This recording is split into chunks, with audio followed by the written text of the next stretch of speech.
आकाशवाणी से प्रस्तुत हैं प्रादेशिक समाचार।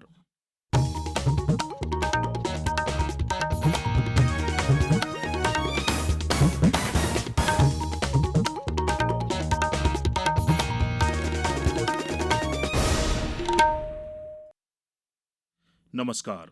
समाचारों के साथ मैं राशिद अहमद खान। सबसे पहले इस बुलेटिन के मुख्य समाचार। प्रदेश में 31 जिलों के 66 नर्सिंग कॉलेजों को बंद करने के निर्देश। वहीं हाईकोर्ट ने भी दिए 169 नर्सिंग कॉलेजों की दोबारा जांच के आदेश। मुख्यमंत्री ने रेत उत्खनन में अवैध रूप से लगाई गई मशीनों को तत्काल जब्त करने के दिए निर्देश। नौतपा के चौथे दिन भी चिलचिलाती गर्मी ने लोगों को किया परेशान। और उज्जैन में 15 और 16 जून को नवमीं और दशमीं पर होंगे क्षिप्रा परिक्रमा के कार्यक्रम। अब समाचार विस्तार से। मुख्यमंत्री डॉक्टर मोहन यादव ने आज प्रदेश में नर्सिंग कॉलेज के मापदंडों की पूर्ति में अनफिट पाए गए कॉलेजों पर कठोर कार्रवाई के निर्देश दिए हैं। विभागीय बैठक में उन्होंने 31 जिलों में 66 नर्सिंग कॉलेजों को बंद करने के निर्देश दिए। इनमें बैतूल जिले के सबसे ज्यादा 8, भोपाल के 6, इंदौर के 5, छतरपुर, धार और सीहोर के 4-4, नर्मदापुरम के 3, भिंड, छिंदवाड़ा, जबलपुर, झाबुआ, मंडला, रीवा, सिवनी और शहडोल के 2-2, अलीराजपुर, अनूपपुर, बड़वानी, बुरहानपुर, देवास, ग्वालियर, खंडवा, खरगोन, मुरैना, पन्ना, सागर, टीकमगढ़, उज्जैन, उमरिया, विदिशा और श्योपुर जिले के एक-एक नर्सिंग कॉलेज अनफिट पाए गए हैं। उन्होंने ये भी कहा कि नर्सिंग कॉलेज के विद्यार्थी प्रभावित न हों और वे परीक्षा दे सकें, ऐसी व्यवस्था की जाए। चिकित्सा शिक्षा विभाग के आयुक्त द्वारा सभी जिलों के कलेक्टर को अनफिट पाए गए नर्सिंग कॉलेजों की सूची भेजी गई है और उच्च न्यायालय के निर्देशानुसार कार्रवाई करने के लिए कहा गया है। वहीं प्रदेश में सीबीआई की जांच में फिट पाए गए 169 नर्सिंग कॉलेजों की दोबारा जांच होगी। हाईकोर्ट ने लॉ स्टूडेंट्स एसोसिएशन की याचिका पर ये आदेश दिया है।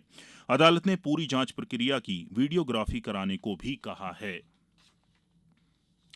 मुख्यमंत्री डॉक्टर मोहन यादव ने कहा है कि प्रदेश में रेत उत्खनन नियमानुसार हो। उत्खनन में अवैध रूप से लगाई गई मशीनों को तत्काल जब्त किया जाए। मुख्यमंत्री डॉक्टर यादव ने ये निर्देश मंत्रालय में हुई उच्च स्तरीय बैठक में दिए। मुख्यमंत्री ने कहा कि प्रत्येक 4 महीने में प्रदेश में क्षेत्रीय स्तर पर इन्वेस्टर समिट आयोजित की जाए। उन्होंने उज्जैन में हुई समिट के बाद जबलपुर में प्रस्तावित इन्वेस्टर समिट की तैयारियों की जानकारी प्राप्त की। मुख्यमंत्री डॉक्टर यादव ने कहा कि संभागीय बैठकों के परिणाम स्वरूप हुए विकास कार्यों और अन्य जनकल्याणकारी गतिविधियों पर केंद्रित संभाग स्तरीय बुकलेट प्रकाशित कराई जाए। बैठक में इंदौर, ग्वालियर, जबलपुर, नर्मदापुरम, रीवा और उज्जैन संभाग की बैठक में लिए गए निर्णय के क्रियान्वयन पर चर्चा हुई। उज्जैन और इंदौर के बीच विकसित होने वाले लॉजिस्टिक हब और वंडर एंटरटेनमेंट पार्क के लिए भूमि चिन्हित कर ली गई है। इन पर जल्द ही काम शुरू होने की संभावना है। वहीं प्रदेश से निकलने वाले वाराणसी मुंबई कॉरिडोर के लिए संबंधित जिलों में लैंड बैंक बनाने का काम चल रहा है। मुख्यमंत्री डॉक्टर यादव ने आज एक बैठक में बताया कि प्रदेश में तहसील, विकासखंड, जिलों और संभाग की सीमाओं का पुनर्निर्धारण किया जाना है। इस प्रक्रिया में जन भावनाओं और जन प्रतिनिधियों के विचारों को अवश्य शामिल किया जाए। दूरस्थ ग्रामों को निकटतम जिला मुख्यालयों से जोड़ने, पुलिस कमिश्नरेट और जिला कलेक्ट्रेट की व्यवस्था में समन्वय, बड़े शहरों में मेट्रोपॉलिटन सिस्टम को प्रस्तावित क्रियान्वयन का भी इस प्रक्रिया में ध्यान में रखा जाए। खरगोन में लोकसभा चुनाव के अंतर्गत मतदाताओं द्वारा डाले गए मतों की गणना 4 जून को पीजी कॉलेज में की जाएगी। मतगणना के लिए सभी आवश्यक तैयारियां पूरी कर ली गई हैं। प्रत्येक कक्ष में मतगणना के लिए 14-14 टेबल लगाए गए हैं। इसके अलावा डाक मतपत्रों की गणना के लिए 6 और ईटीबीपीएस मतपत्रों की गणना के लिए 1 टेबल लगाया जाएगा। इस प्रकार जिले के 6 विधानसभा क्षेत्रों के मतों की गणना 91 टेबल पर होगी।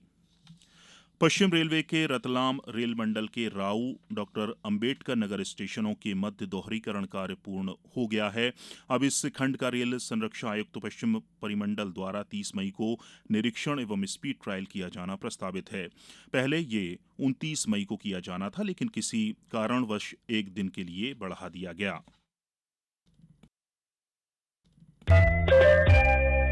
ये समाचार आप आकाशवाणी मध्य प्रदेश से सुन रहे हैं। हमारे समाचारों को अब आप कभी भी और कहीं भी अपनी सुविधा के अनुसार सुन सकते हैं। ये समाचार बुलेटिन YouTube, X प्लेटफॉर्म और Facebook पर AIR न्यूज भोपाल पेज पर सुने जा सकते हैं। इसके अलावा आप हमारी वेबसाइट newsonair.gov.in पर अथवा न्यूज ऑन AIR ऐप पर भी समाचार सुन सकते हैं। समाचारों में एक बार फिर आपका स्वागत है और अब खबर मौसम की। नौ तपा के चौथे दिन भी आज प्रदेश में गर्मी लोगों को झुलसाती रही। गर्मी का असर जनजीवन के साथ बाजारों पर भी साफ नजर आ रहा है। इन दिनों अधिकतर शहरों में व्यवसाय ठप है और सड़कें सुनसान। छतरपुर और खजुराहो में तापमान 47 डिग्री तक पहुंच गया। भोपाल में आज दोपहर पारा 43.6 डिग्री तक पहुंच गया। मौसम विभाग ने भी ग्वालियर, चंबल, मालवा, निमाड़ के 12 जिलों में भीषण गर्मी का रेड अलर्ट, 19 जिलों में ऑरेंज और 11 जिलों में येलो अलर्ट जारी किया है। राजधानी भोपाल में भीषण गर्मी का दौर चल रहा है। प्रदेश में आज आधा दर्जन लोगों को लू लगने के कारण गंभीर हालत में अस्पताल में भर्ती कराया गया। कई जिलों में गर्मी की वजह से लोग बीमार होकर अस्पताल पहुंच रहे हैं। टीकमगढ़ में आज अधिकतम तापमान 47.2 डिग्री सेल्सियस रिकॉर्ड किया गया। मध्य क्षेत्र विद्युत वितरण कंपनी ने उपभोक्ताओं से ये अपील की है कि जिस प्रयोजन के लिए कनेक्शन लिया है उसी के अनुसार विद्युत का उपयोग करें। कंपनी के अधिकारियों का कहना है कि ऐसे उपभोक्ताओं जो अपने आवासीय परिसर में rest house, guest house, paying guest या अन्य व्यावसायिक गतिविधियों जैसे कोचिंग क्लासेस, ब्यूटी पार्लर आदि चलाते हैं, वे विद्युत वितरण कंपनी के संबंधित कार्यालय में जाकर अथवा कंपनी पोर्टल के माध्यम से ऑनलाइन आवेदन कर अपने प्रयोजन को घरेलू से व्यावसायिक श्रेणी में परिवर्तित करवा लें। कंपनी ने कहा कि चेकिंग अभियान के दौरान किसी भी प्रकार की व्यावसायिक गतिविधि आवासीय परिसर में संचालित होते हुए मिली तो ऐसी गतिविधियों को गैर घरेलू प्रयोजन में माना जाएगा और संबंधित उपभोक्ता से जुर्माना वसूल किया जाएगा। उज्जैन में 15 और 16 जून को नवमी और दशमी पर क्षिप्रा परिक्रमा के कार्यक्रम होंगे। रामघाट से यात्रा प्रारंभ होगी जो दत्त अखाड़ा, त्रिवेणी, गढ़कालिका और गोमती कुंड जैसे पवित्र स्थलों से निकलेगी। आमजन द्वारा पवित्र क्षिप्रा नदी को चुनरी अर्पित की जाएगी। यह कार्यक्रम महाराजा विक्रमादित्य शोधपीठ की तरफ से होगा। इस अवसर पर क्षिप्रा नदी के महत्व और उसके सांस्कृतिक वैभव की जानकारी देने वाली विशेष पुस्तिका का लोकार्पण भी होगा। सादा नीरा केंद्रित ऑडियो वीडियो सीडी का लोकार्पण भी किया जाएगा। मुख्यमंत्री डॉ मोहन यादव ने प्रदेश की अन्य प्रमुख नदियों जैसे नर्मदा, चंबल, ताप्ती, सोन, सिंध और वैनगंगा आदि के तट पर भी सांस्कृतिक कार्यक्रम, प्रदर्शनी और जल क्रीड़ा गतिविधियों के संचालन के निर्देश दिए हैं। प्रधानमंत्री नरेंद्र मोदी चुनाव प्रचार समाप्त होने के बाद 30 मई से कन्याकुमारी की 3 दिन की यात्रा पर रहेंगे। यात्रा के दौरान श्री मोदी रॉक मेमोरियल का दौरा करेंगे और ध्यान मंडपम में साधना में लीन होंगे। ये वही स्थान है जहां स्वामी विवेकानंद ने भी ध्यान साधना की थी। अब कुछ समाचार संक्षेप में। गुना लोकसभा क्षेत्र के अशोकनगर जिले की तीनों विधानसभा अशोकनगर, चंदेरी और मुंगावली की मतगणना 4 जून को जिला मुख्यालय पर शासकीय विधि महाविद्यालय में संपन्न होगी। कटनी में अप्रत्याशित अग्नि दुर्घटनाओं की रोकथाम के लिए भवनों में अग्नि सुरक्षा के पर्याप्त संसाधनों की जांच के लिए आगामी 10 दिनों में अभियान चलाया जाएगा। बैतूल में राज्य आपदा आपातकालीन बचाव बल होमगार्ड की टीम द्वारा जिला जेल में आज आपदा प्रबंधन संबंधित प्रशिक्षण कार्यक्रम आयोजित किया गया। शिवपुरी जिले में अवैध उत्खनन, परिवहन एवं भंडारण पर लगातार कार्रवाई जारी है। इसी क्रम में कल 2 ट्रैक्टर और 5 डंपरों को पकड़ा गया और नीमच में बारिश के दौरान बाढ़ और अतिवृष्टि से उत्पन्न समस्याओं से निपटने और जन सुरक्षा के लिए किए जाने वाले उपायों के संबंध में आज कलेक्टर की अध्यक्षता में बैठक आयोजित की गई। इस बुलेटिन में इतना ही। नमस्कार।